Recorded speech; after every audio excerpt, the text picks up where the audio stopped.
Passion of জয়তীতে আমি জয়তী আপনাদের সবাইকে স্বাগত জানাই। আশা করি আপনারা সবাই ভালো আছেন, সুস্থ আছেন।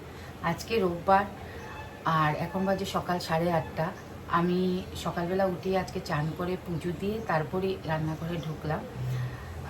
সকালে অবশ্য এক প্রস্ত চা খাওয়া হয়ে গেছে, মার শুভ খেয়ে নিয়েছে, আর আমি এক্ষুনি চাটা করব, তারপর ব্রেকফাস্টও করব।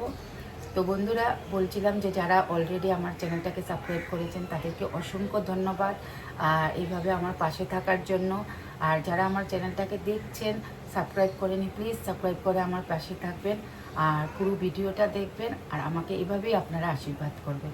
তো এখন আমি বাকি কাজগুলো করছি, করে আপনাদের সঙ্গে সব কিছু শেয়ার করছি, সঙ্গে থাকুন প্লিজ।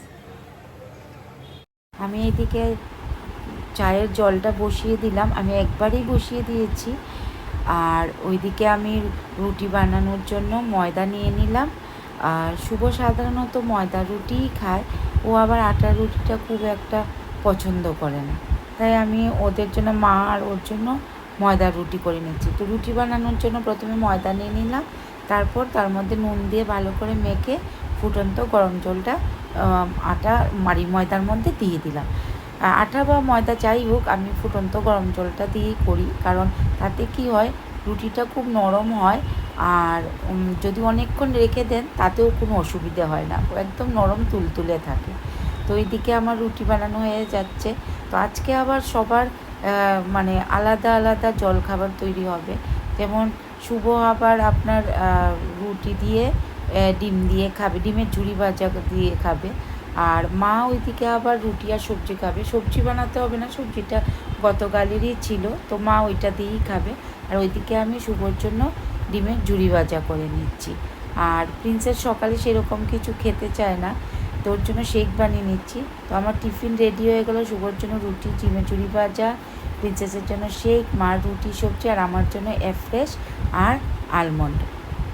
তো এই হচ্ছে আমাদের সকালের জলখাবার হয়ে যাওয়ার পর আমি আবার একটু নিচে গিয়েছিলাম ফল কিনে আনতে। তো আমি আবার একটু আম কিনে আনলাম, আর তরমুজ ঘরেই ছিল। আর মা ওইদিকে রান্নার পুরো তৈরি করে নিচ্ছে, আজকে মা রান্না করবে।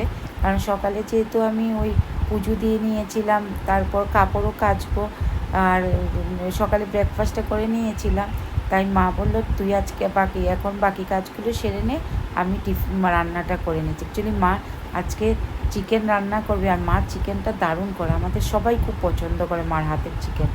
তো মা আজকে চিকেন আর এঁচোড় রান্না করবে। মা রান্নার তৈরি করছে, আর আমি এদিকে সবাইকে ফল কেটে দিচ্ছি। আমার মেয়ে পাশে বসে আছে, ও আবার গল্প করছে, ওর আবার রেজাল্ট আউট হবে সামনে, তাই ওর সঙ্গে গল্প করতে বেশ ভালো লাগে। আর মা ওইদিকে এঁচোড় কাটছে। তো মার এঁচোড়টা কাটা হতে হতে তারপর আমি ওইদিকে এক বালতি কাপড়ও ধুয়ে নিলাম।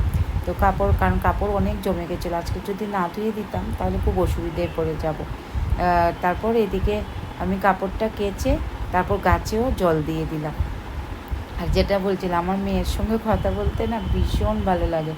ও যখন বসে সামনে এত সুন্দর সুন্দর কথা বলে, আর খুব হাসি পায়, সময়টাও বেশ ভালো কাটে। তো আমি এদিকে গাছের জল দিয়ে আসলাম, আর মাও রান্না নিচে করে নিচ্ছে। আর এসে দেখি মা রান্না হয়েও গেছে। তো মা রান্না করলো হচ্ছে গিয়ে চিকেন কষাটা দারুণ টেস্টিও হয়েছে। চিকেন কষা, তার সঙ্গে হচ্ছে গিয়ে এঁচোড়টা নিরামিষ, আর ফিশ চপ আমি গতকাল রাতেই বানিয়ে রেখেছিলাম, তো ফিশ চপটা একটু ভেজে নিলাম। আর তার সঙ্গে আছে মসুর ডালটা আগের দিনের, এটা আজকে রান্না করা হয়নি। আর হচ্ছে গিয়ে গরম গরম ভাত। তো এই হচ্ছে আমাদের রোববারে আজকের মেনু। তো রান্না হয়ে যাওয়ার পর মাও চান করে চলে আসলো, তারপর আমরা সবাই মিলে খেতে বসে গেলাম। তো আজকে রোববার দিন ব্যস্ততার মধ্যেও খুব আনন্দে, খুব ভালোভাবেই আমাদের রোববারটা কাটলো। তো বন্ধুরা, যদি ভালো লেগে থাকে প্লিজ একটু লাইক, শেয়ার এবং কমেন্টস অবশ্যই জানাবেন, কমেন্টস করে কীরকম আপনাদের আজকের ভিডিওটা লাগলো। তো আজকের জন্য ভিডিওটা আমি এখানেই শেষ করছি। নমস্কার, ভালো থাকবেন, সুস্থ থাকবেন।